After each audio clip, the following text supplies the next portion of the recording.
हाँ जी, अस्सलाम वालेकुम। तो आज का हमारा टॉपिक है इम्पोर्टेंस ऑफ वाटर, जो कि बहुत ही आसान सा टॉपिक है। ये लॉन्ग क्वेश्चन के तौर पे भी बोर्ड के पेपर में आ सकता है।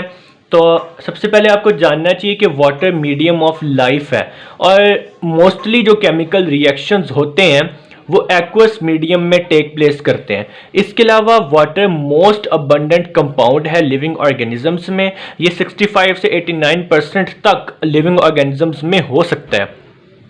इसके अलावा ह्यूमन ब्रेन टिश्यूज़ में वाटर 85% होता है, जबकि ह्यूमन बोन टिश्यूज़ में वाटर 20% होता है। अगर हम केमिकल रिएक्शंस के एग्जाम्पल की बात करें तो इसमें आता है हाइड्रोलाइसिस। हाइड्रोलाइसिस क्या होता है कि break down of the molecules with the help of water, यानी कि जब हम मॉलिक्यूल्स को तोड़ते हैं वाटर की हेल्प लेकर। अब हम बात कर लेते हैं वाटर एज ए सॉल्वेंट। तो वाटर को हम यूनिवर्सल सॉल्वेंट कहते हैं। ये एक बहुत ही इंपॉर्टेंट एमसीक्यूज है।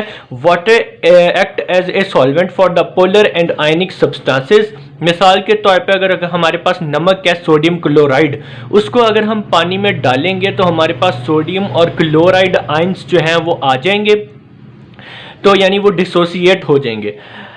Water dissociates polar substances into ions and they move randomly, यानी कि ये आयंस पानी में रैंडमली मूव करेंगे और यही वजह कि फिर पोलर सब्सटेंसेस जो है वो वाटर में सॉल्युबल होते हैं। अब वाटर जो है वो नॉन सॉल्वेंट है नॉन पोलर सब्सटेंसेस के लिए, यानी कि नॉन पोलर सब्सटेंसेस वाटर में सॉल्युबल नहीं होते।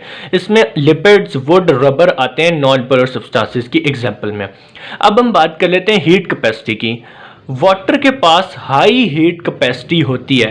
हीट कैपेसिटी होती क्या है कि कैलोरीज जो कि रिक्वायर्ड होती हैं हमें वाटर का टेम्परेचर, यानी 1 ग्राम ऑफ वाटर का टेम्परेचर 15 सेंटीग्रेड से 16 सेंटीग्रेड अगर हमने रेस करना हो तो जितनी कैलोरीज हमें रिक्वायर्ड होंगी उससे हम कहेंगे ये हमारी हीट कैपेसिटी है। तो वाटर की जो हाई हीट कैपेसिटी होती है वो हाइड्रोजन बॉन्डिंग की वजह से होती है।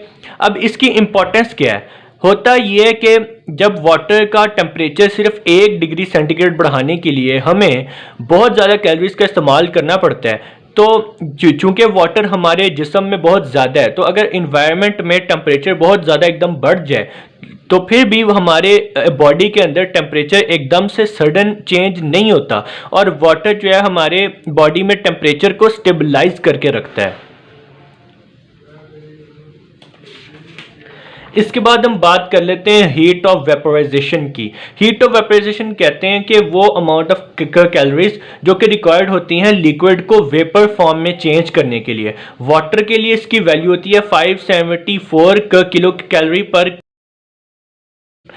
तो होता है इसकी इंपॉर्टेंस ये है कि वाटर को कूलिंग इफेक्ट प्रोवाइड करता है प्लांट्स में जब उनमें वाटर ट्रांसपायर होता है, और कूलिंग इफेक्ट ही प्रोवाइड करता है एनिमल्स में जब उनमें वाटर परस्पायरेशन होता है।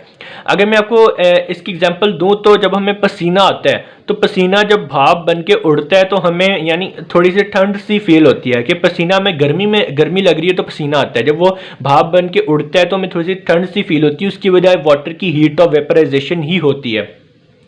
कि अब आप देखें कि 1 लीटर वाटर है जिसमें जो कि 1000 ml होता है। अगर हम सिर्फ इसका 1 डिग्री सेंटीग्रेड टेम्परेचर बढ़ाएं तो इसमें से 2 ml वाटर जो है वो वेपर की फॉर्म में चेंज हो जाता है, यानी कि सिर्फ 1 डिग्री सेंटीग्रेड बढ़ाने से 2 ml वाटर निकलता है जो कि हमें कूलिंग इफेक्ट प्रोवाइड करता है।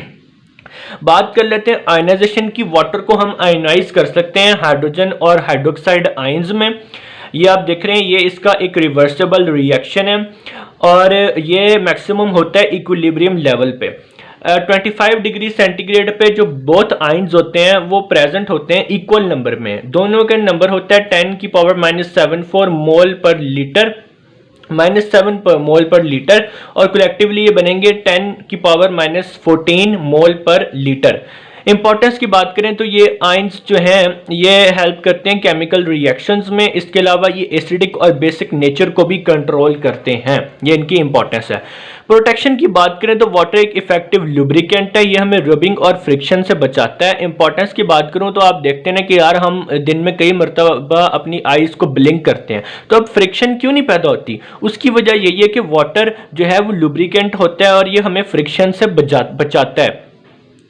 अगर मैं आपको एक और बात बताऊं तो हमारे जितने भी बॉडी के ऑर्गन्स हैं उनके इर्द गिर्द पानी है, तो उससे होता क्या है कि वो सडन ट्रॉमा यानी सडन कोई धचका लगता है तो उससे वाटर जो है वो हमारे ऑर्गन्स को महफूज करता है।